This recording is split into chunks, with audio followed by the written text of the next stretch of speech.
বলতেই পারে, কিন্তু কাউকে জোর করে কিছু বলবে সেটা কোনো অবস্থায় ভারতীয় জনতা পার্টি মেনে নেবে না। আপনারা জানেন যে আমাদের মাননীয় প্রধানমন্ত্রীজির মন কি বাত অনুষ্ঠান সেই যখন আসারাম বাড়ির মধ্যে সেটা হয়েছিল, সেখানে আমাদের জনজাতি ভাইয়েরা আপনারা নিশ্চয়ই দেখেছেন, এটা ঘরের ভিতরে মাননীয় প্রধানমন্ত্রীজির উপর এত বিশ্বাস, ওনার যে কথাগুলো শুনবার জন্য আমি নিজেও দেখেছি, আপনারাও দেখেছেন, যে মোবাইলের মধ্যে ওনার যে মনের কথা সেটা শুনছিলেন, সেখানে গিয়ে আমাদের উপর হামলা শানিত হয়েছে। আমি আর পরের মাসে কিন্তু আমি সেখানে গিয়েছিলাম। আইনের পথে চলবে, কেউ গায়ের জোর দিয়ে কিছু একটা করে নেবে, এই সরকার কোনো অবস্থায় সেটাকে বরদাস্ত করবে না, সেটা আপনাদের জানিয়ে দিচ্ছি আমি। বন্ধুগণ, আমাদের সুরক্ষার প্রশ্নে যা যা দরকার আমরা করব, আমরা কারোর উপর আঘাত আনবো না, কিন্তু কেউ আমাদের উপর আঘাত আনবে অন্যায়ভাবে, তো সেটা আইনের মাধ্যমে তার প্রতিকার আমরা করব। বন্ধুগণ, আপনারা জানেন আমরা চাই যে জনজাতি জনগোষ্ঠীর তাদের যে মেইন আমাদের উদ্দেশ্য সেটা হচ্ছে তাদের আর্থসামাজিক উন্নয়ন। আমরা এর আগেও দেখেছি এটা ভোটের যে রাজনীতি হয়েছে, তাদেরকে ভুল বুঝিয়ে বহু পার্টি সেইভাবে তাদেরকে রাস্তায় নামিয়েছে, প্রসেশন করিয়েছে, কিন্তু কাজের বেলায় অষ্টরম্ভ। আর আমাদের সরকার আসার পর একটু আগে আমাদের মাননীয় সভাপতি এবং রাজ্যসভার সদস্য বিস্তারিত আলোচনা করেছেন যে জনজাতিদের জন্য আমাদের সরকার কিভাবে কাজ করছে। আমাদের সরকার এই মানিক্য ডাইনেস্টিকে এর আগে কেউ এত সম্মান দেয়নি, কিন্তু আমাদের সরকার আসার পর এতদিন ধরে তাদের সম্পর্কে কেউ খবর নেয়নি, কিন্তু আমাদের সরকার আসার পর আপনারা দেখেছেন মহারাজা বীর বিক্রম কিশোর মানিক্য বাহাদুরকে যেখানে যে সম্মান দেওয়ার সেই সম্মান আমরা দিয়ে যাচ্ছি। মাননীয় প্রধানমন্ত্রীজি নিজে এসে এই যে আমাদের এয়ারপোর্ট সেই মহারাজা বীর বিক্রম কিশোরের নামে সেই আমাদের ইন্টারন্যাশনাল এয়ারপোর্ট হিসাবে সেটা ঘোষণা করা হয়েছে। বন্ধুগণ, আমরা মহারাজা বীর বিক্রম কিশোর মানিক্য বাহাদুরের সেখানে মর্মর মূর্তিও আমরা সেখানে পূর্ণ বয়াব যে মূর্তি সেখানে আমরা প্রতিষ্ঠিত করেছি। বন্ধুগণ, এর আগে কোনো পার্টি করেনি। আজকে অনেকে অনেক কথা বলছে, কিন্তু আমাদের সরকার আসার পর আমরা যেভাবে মহারাজদের এবং তাদের যে অন্যান্য যারা পূর্বপুরুষরা আছে তাদেরকে সত্যিকারের অর্থে কিন্তু আমরা সম্মান দিচ্ছি। বন্ধুগণ, আপনারা জানেন যে মহারাজা বীর বিক্রম কিশোর মানিক্য বাহাদুরের 19শে আগস্ট ওনার জন্মদিন, সেই উনাকে স্মরণ করার জন্য আমাদের সরকার আসার পর 19শে আগস্ট সেটাকে আমাদের সরকারি ঘোষণা আমরা ছুটি ঘোষণা করেছি। বন্ধুগণ, আমাদের কামানচমনির সামনে একটা ছোট আইল্যান্ড ছিল শহরের কেন্দ্রস্থলে, সেটাকে কেউ জিজ্ঞেস করতো না। আমি মুখ্যমন্ত্রী হওয়ার পর আমি ছোটবেলায় আমি দেখেছি, আজকে থেকে মানে 65-70 বছর আগেও আমি দেখেছি যে সেখান থেকে একটা 0 মাইল ফলক সেখানে ছিল, মানে ত্রিপুরা রাজ্যের যখনই কোন জায়গার কত দূরত্ব সেখান থেকে শুরু হতো, এবং সেই জায়গায় নামগোত্রহীন একটা আইল্যান্ড ছিল। সেটাকে আমি এবং আমার মন্ত্রিসভার ডিসিশন ক্রমে আমরা মহারাজা বীর বিক্রম কিশোরের মূর্তি সেখানে প্রতিষ্ঠিত করি, এবং আজকে সেটা মহারাজা বীর বিক্রম কিশোরের নামে সেই যে আইল্যান্ডটা সেটা নামাঙ্কিত হয়েছে। বন্ধুগণ, আমাদের সরকার আসার পর আমি যখন মুখ্যমন্ত্রী হই তখন যে এয়ারপোর্টের রাস্তা থেকে আসার মুখে যখন আগরতলা আমরা প্রবেশ করি, আমরা সবাই জানি এই রাজ পরিবারের আরেকজন সদস্য এস.ডি. বর্মনজি, যে এত বড় গীতকার, এত বড় সুরকার, এত বড় একজন ব্যক্তি, তার নামে একটা পূর্ণবয়া মূর্তি আমরা শচীন দেব বর্মনের মূর্তি আমরা সেখানে প্রতিষ্ঠিত করেছি। বন্ধুগণ, আপনারা জানেন যে আমরা রাজ্যের যে জনজাতি অধ্যুষিত এলাকা 12টা যে ব্লক আছে সেটাকে আমরা অ্যাসপিরেশনাল যে ব্লক হিসাবে আমরা ঘোষণা দিয়েছি। অ্যাসপিরেশনাল ব্লক ঘোষণা দেওয়ার অর্থ হচ্ছে যে বাজেটে যেসব ব্লকের যে বাজেট রাখা হবে তার থেকে আরো 10% যাতে হয়, যাতে জনজাতিদের যাতে সেখানকার রাস্তাঘাট, সেখানকার স্কুল কলেজ এবং জনগণের জীবনযাত্রা যেন আরো সেখানে উন্নয়ন হয়। আমরা গড়িয়া পূজা একদিনের ছুটি ছিল, সেখানে আমাদের সরকার আসার পর আবার সেখানে আমরা 2 দিনের আমরা গড়িয়া পূজার যে ঘোষণা করেছি, ছুটি ঘোষণা করেছি, যাতে এই পূজাকে ভালোভাবে আরো পালন করা যায় সেই দিশে আমরা কাজ করছি। কিছুদিন আগে আপনারা দেখেছেন যে আমাদের যে সংগ্রামা পূজা হয় সেই সংগ্রামা পূজার মধ্যে আমার কাছে বারবার ওনারা বলছিলেন যে আপনারা একটা রেস্ট্রিক্টেড হলিডে আমাদের যে যে ছুটির যে ক্যালেন্ডার আছে সেটা করুন। সেটাও আমরা ক্যাবিনেটের মধ্যে ডিসিশন নিয়ে সেটা আমরা ঘোষণা করেছি বন্ধুগণ। আমরা এর মধ্যে আপনারা জানেন যে 16ই জানুয়ারি 2020-তে, এর আগে অনেক সরকার ছিল, ব্রু রিয়াং শরণার্থীদের জন্য কেউ কিচ্ছু করেনি। আমাদের সরকার আসার পর 23 বছর ধরে ওদের যে দুর্বিষহ অবস্থা, আমাদের সরকার আমরা সেটাকে কিন্তু আমরা মাথায় রেখে আমাদের ত্রিপুরা সরকার, মিজোরাম সরকার এবং ব্রু সম্প্রদায়ের মধ্যে একটা চুক্তি স্বাক্ষরিত হয় 2020-এর 16ই জানুয়ারি।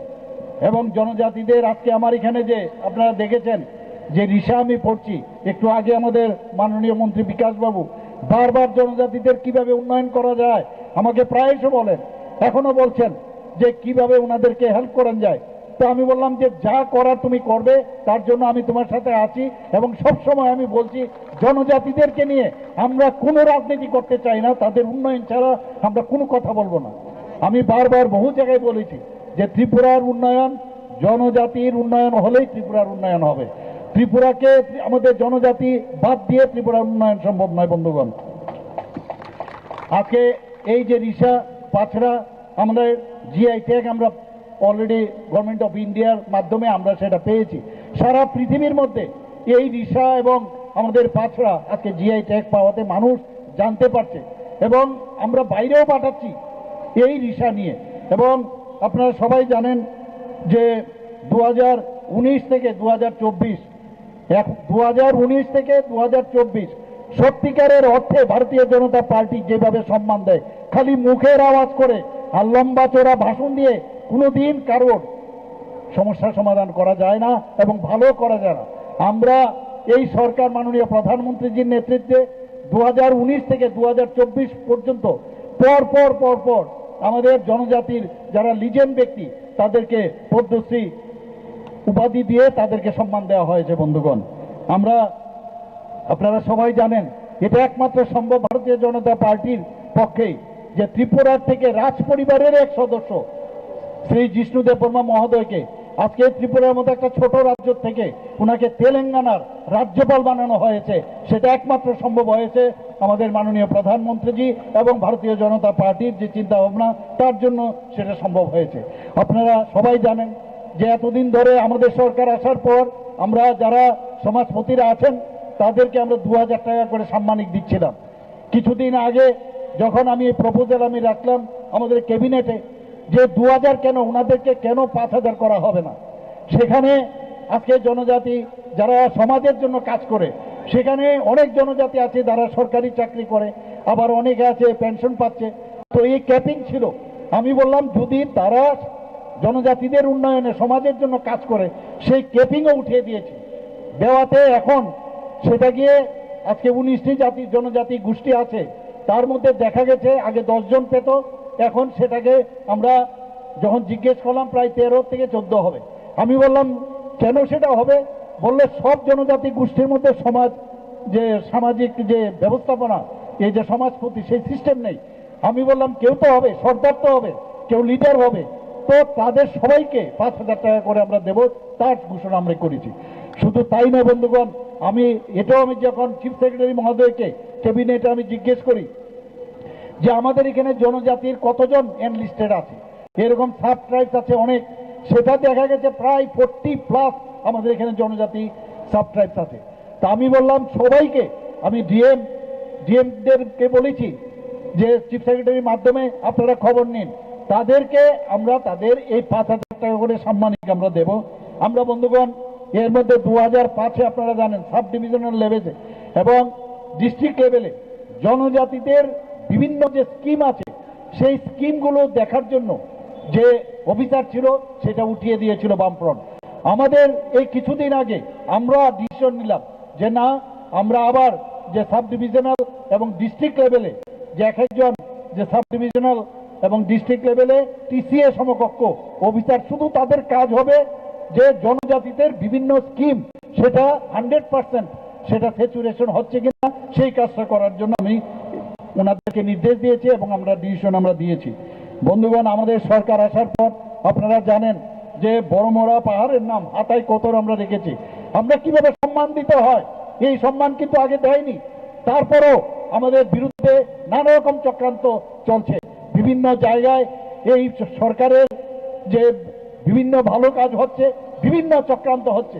আমার কাছে খবর আছে বহু জায়গার মধ্যে এখন নতুন আরেকজন কিছু কিছু মহিলাদের যে বিরোধী দলের কিছু লোক তাদেরকে এখন জুটিয়েছে নানাভাবে সোশ্যাল মিডিয়ার মধ্যে উল্টাপাল্টা বলা। শুধু তাই নয়, কালকে আমার কাছে খবর আছে কৃষি জমি আছে সেখানে নষ্ট করে দেওয়া, মাছ যাতে না হয় সেখানে সে জলের মধ্যে বীজ ঢেলে দেওয়া। এই ধরনের চক্রান্ত বিভিন্নভাবে আমাদের ত্রিপুরা রাজ্যে হচ্ছে। আমি নিশ্চিত বন্ধুগণ, আপনাদের মাধ্যমে আমি সমস্ত ত্রিপুরাবাসীকে আমি একটা কথাই বলবো, যেহেতু এই ধরনের কাজ হচ্ছে আমরা তো কোনো অবস্থায় তাদেরকে ছাড় আমরা দেব না। পাশাপাশি আমরা যে ঠিক পথে চলছি সেটাই তার প্রকৃত উদাহরণ বন্ধুগণ।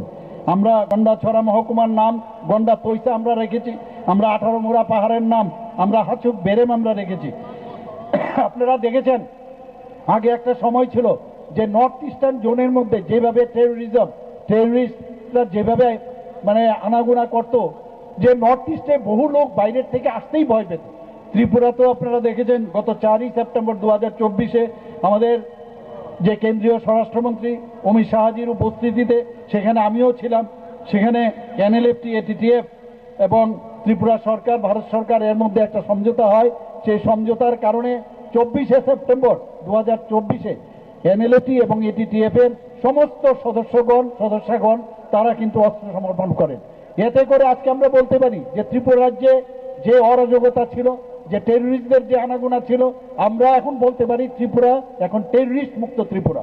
এবং সেটা একমাত্র সম্ভব হয়েছে আমাদের মাননীয় প্রধানমন্ত্রীজির জন্য এবং মাননীয় স্বরাষ্ট্রমন্ত্রী অমিত শাহজির জন্য। বন্ধুগণ, আপনারা এর মধ্যে দেখেছেন ব্লু রিয়াং শরণার্থীদের তাদের প্রপার যাতে তাদের রিহেবিলিটেশন হয়, প্রথমে 500 থেকে 600 কোটি টাকা বরাদ্দ হয়েছিল, এর মধ্যে প্রায় 800 কোটি টাকা বরাদ্দ হয়েছে। মাননীয় স্বরাষ্ট্রমন্ত্রী এসেছিলেন, সেখানে ক্যাম্পে উনি গিয়েছেন এবং আমরা 12টা জায়গায় আমি যখন মুখ্যমন্ত্রী হই সেখানে আমি যত তাড়াতাড়ি সম্ভব তারা যাতে প্রপারলি তারা সেখানে রিহেবিলিট করা যায় তার জন্য এই কাজটি করার পরে উনি এসেছিলেন দেখবার জন্য যে কি কি কাজ হচ্ছে। আমি নিজে দেখেছি যে জনজাতিদের জন্য উনার মধ্যে আমাদের মাননীয় প্রধানমন্ত্রীজির মধ্যে যে ফিলিং, সেটা আমি অন্তপক্ষে বড় বড় নেতা আমি ভারতবর্ষে দেখেছি, তাদের মধ্যে কখনোই ছিল না। আজকে আমাদের রাজ্যের বিভিন্ন, যদিও আমার পূর্ববর্তী বক্তা বলেছেন যে 84টি বন্ধন বিকাশ কেন্দ্র আমাদের যাতে আমাদের জনজাতিদের আর্থিক উন্নয়ন হয় সেই কাজটা হচ্ছে। সেখানে ঝাড়ু হোক, আমলকি হোক, তেঁতুল হোক, গন্ধকি হোক, বিভিন্ন বনজ যে দ্রব্য আছে সেগুলো যাতে ভালো করে সেটা ভ্যালু এডিশন করে আরো বেশি দামে বিক্রি করা যায়, তার জন্য স্কিল ডেভেলপমেন্টের মাধ্যমে আমাদের ত্রিপুরা সরকার কাজ করছে। আমাদের ত্রিপুরা সরকার ট্রাইবাল ওয়েলফেয়ার ডিপার্টমেন্টের মাধ্যমে আমরা 2 বছরের মধ্যে একটা ওয়ার্ল্ড ব্যাংক থেকে আমরা প্রায় 1400 কোটি টাকা আমরা এই ওয়ার্ল্ড ব্যাংক থেকে আমরা নিয়েছি বন্ধুগণ। তো এই যে আমরা কাজগুলো করছি এবং সেটা কিসের জন্য, সমস্ত জায়গায় অলরেডি কাজ শুরু হয়ে গেছে যাতে করে আমাদের যে বিভিন্ন শিক্ষা, যোগাযোগ এবং জীবনযাত্রার মান জনজাতিদের মধ্যে হয়, সুবিধা হয়, তার জন্য আমরা এই কাজটা করছি। আমাদের 1316টি যে পরিবার আছে তাদের আয় বৃদ্ধির সহায়তা এতে লাভ হচ্ছে। প্রায় 100টি মার্কেট যে স্টল এই ট্রেসপের মাধ্যমে সেটা তৈরি হয়েছে বন্ধুগণ। মুখ্যমন্ত্রী জনজাতি বিকাশ যন্ত্রণা এখন পর্যন্ত 9326 জন যারা সুবিধাভোগী জনজাতিদের আছেন তাদেরকে 25,000 টাকা করে তাদের আর্থিক সহায়তা করা হয়েছে। তাতে করে 23,31,50,000 টাকা তার জন্য বরাদ্দ করা হয়েছে।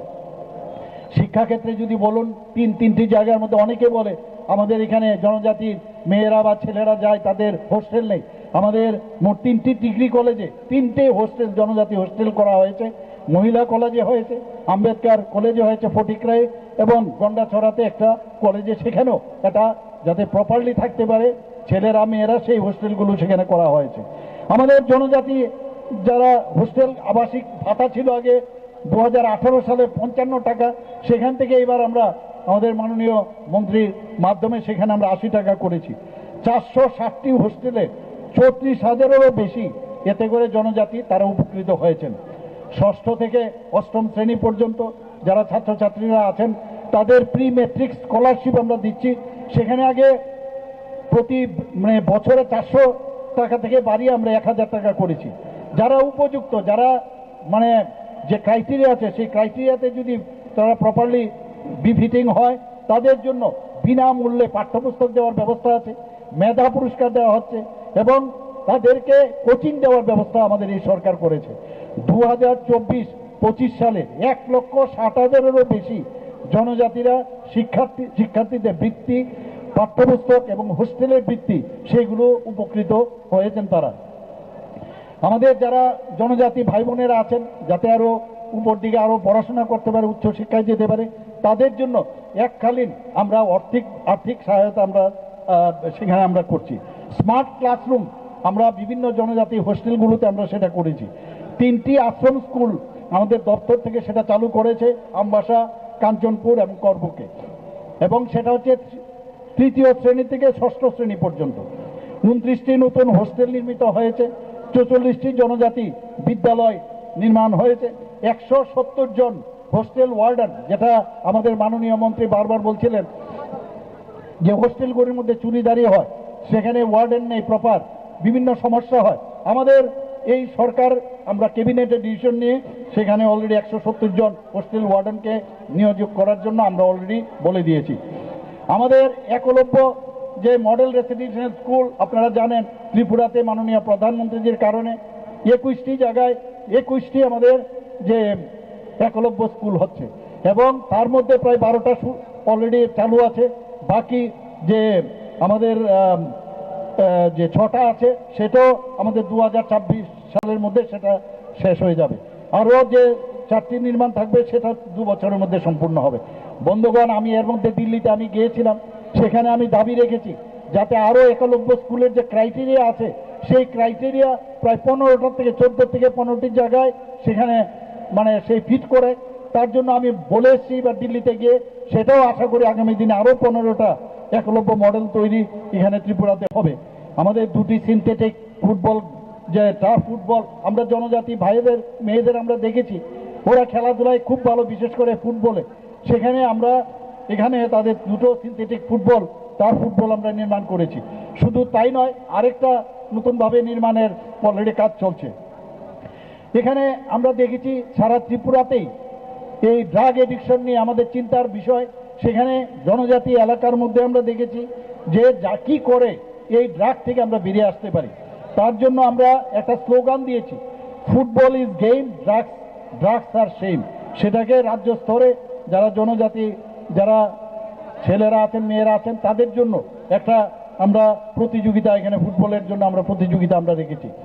মুখ্যমন্ত্রীর জনজাতি উন্নয়ন মিশনের অধীনে 50টি হোস্টেলে যাতে সৌর বিদ্যুৎ ও জল পরিশোধনের ব্যবস্থা হয় তার জন্য 19 কোটি টাকা বরাদ্দ করা হয়েছে।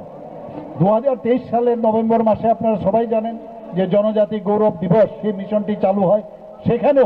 সেখানে শিক্ষা, স্বাস্থ্য, স্যানিটেশন, পানীয় জল ও জীবিকা যে ব্যবস্থা, তার ব্যবস্থা আমরা অলরেডি সেখানে শুরু হয়েছে। জুম চাষ সহায়তা প্রকল্পে 2040 টাকা করে বীজ, শ্রম এবং চাষের জন্য সেটা দেওয়া হচ্ছে। 2024-25 সালে 4189 পরিবার এতে উপকৃত হয়েছে।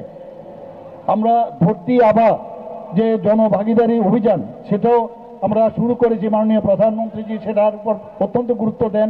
তাতে করে আমরা প্রায় 4000-এর উপরে বিভিন্ন যেসব শিবির সেখানে আয়োজন রেখেছি এবং বিভিন্ন যে সুযোগ সুবিধা সেটা সম্ভব হয়েছে। আমাদের জনজাতি জনগোষ্ঠীর সার্বিক উন্নয়নের লক্ষ্যে মাননীয় প্রধানমন্ত্রী গত 2রা অক্টোবর 2024 ভর্তি আভা জনজাতীয় গ্রাম উৎকর্ষ অভিযান নামে একটি নতুন প্রকল্প সূচনা করেন। এতে করে 52টি ব্লকের 392টি গ্রামে যারা বসবাস করেন জনজাতিরা, তাদের বিভিন্ন যে মৌলিক যে সমস্যাগুলো আছেন সেই সুবিধাগুলো ওনারা সেটা পাবেন।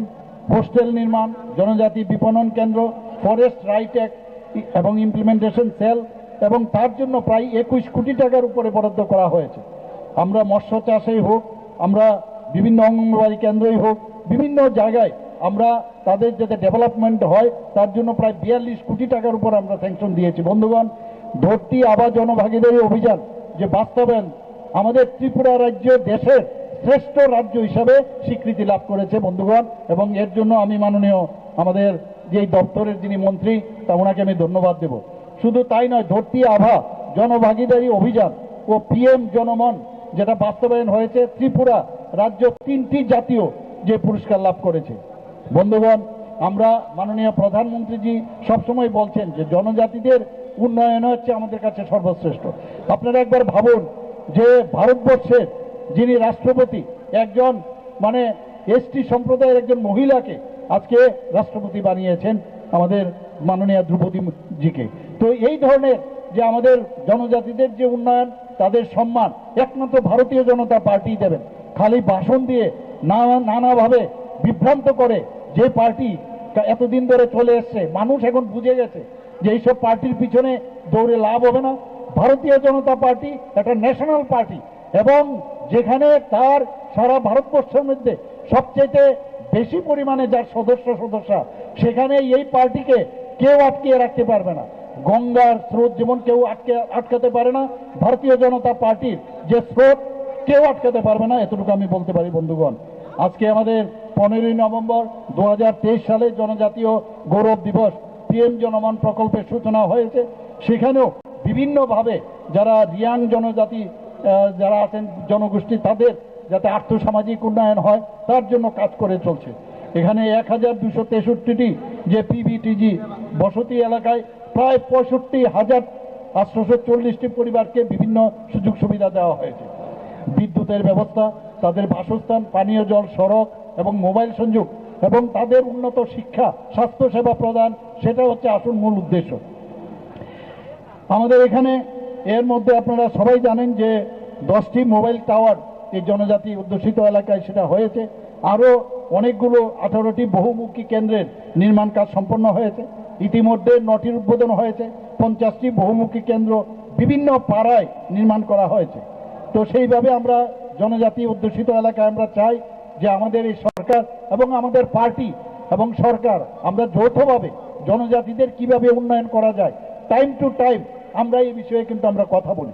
এবং আমি নিশ্চিত যে আগামী দিন আমরা যেভাবে ত্রিপুরা যেভাবে এখন চলছে, সামনের দিকে এগিয়ে যাচ্ছে। আপনারা সবাই জানেন যে ত্রিপুরা ঠিকভাবে চলছে কিনা কয়েকটা ক্রাইটেরিয়া আপনাদের যে প্যারামিটার আপনাদের সামনে তুলে ধরতে চাই। 28টি রাজ্যের মধ্যে ত্রিপুরা নিচের দিক থেকে এখন ল অ্যান্ড অর্ডারের সিচুয়েশনের কথা যদি বলেন, 3rd পজিশন আমাদের আছে। আমাদের ত্রিপুরা নর্থ ইস্টার্ন জোনের মধ্যে জিএসডিপির কথা যদি বলেন, 2nd হাইস্ট। পার ক্যাপিটা ইনকাম যদি বলেন, নর্থ ইস্টার্ন জোনের মধ্যে আমরা 2nd হাইস্ট। আমাদের নীতি আয়োগের মাধ্যমে ত্রিপুরাকে বলা হয়েছে যে ফ্রন্ট রানার স্টেট। তো সব দিকে ত্রিপুরা সামনের দিকে এগিয়ে যাচ্ছে, এত ভালো এখন পজিশন। কিন্তু অনেকে চক্রান্ত করে নানাভাবে বিভ্রান্ত করার চেষ্টা করছে। কিন্তু আমি নিশ্চিত যে আগামী দিন বিশেষ করে আমার জনজাতি ভাই বোনেরা আমাদের ভারতীয় জনতা পার্টির উপর আস্থা রাখুন, মাননীয় প্রধানমন্ত্রীজির উপর আস্থা রাখুন। দেখবেন আপনাদের যে সুদিন আগামী দিন আসছে, এতদিন আপনারা যে রাজনীতি আপনারা দেখে আসছেন তার থেকে আপনারা বেরিয়ে আসবেন, এবং ত্রিপুরা ত্রিপুরা শ্রেষ্ঠ ত্রিপুরা সেটা হবে, এই আশা রেখে আমি আমার বক্তব্য শেষ করছি। সবাইকে নমস্কার, জয় হিন্দ। আবার এখানে যারা উপস্থিত আছেন সবাইকে আমি আবার আমার ব্যক্তিগত তরফ থেকে, আমাদের পার্টির তরফ থেকে, আমাদের সরকারের তরফ থেকে হার্দিক অভিনন্দন, শুভেচ্ছা জানিয়ে আমার কথা বলা শেষ করছি। নমস্কার, জয় হিন্দ। ও বেলা বেলাটা হামবাই যে জয়নিং খাইনাय बेसेबां फाइबिदि दाबो जयनिं खालामनाय रायजोनि मुख्यमंत्री